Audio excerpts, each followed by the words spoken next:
रक्षे ने हिट किया, ट्रक थले चला गया। 10,000 इंट्रोड थी तो ऊपर चढ़ गया। बड़ी स्ट्रगल कटी, बड़ी भी कटी, लेकिन हिम्मत नहीं आ रही।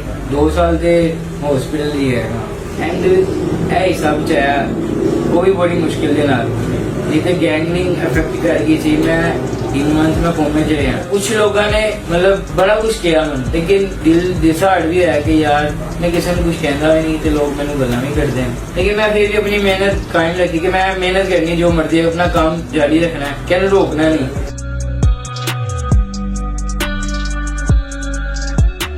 बिस्मिल्लाहिर्रहमानिर्रहीम। नाज़रीन तुहाडी खिदमत च हाज़िर है तुहाडा host Babar Baig ABG TV की तरफों।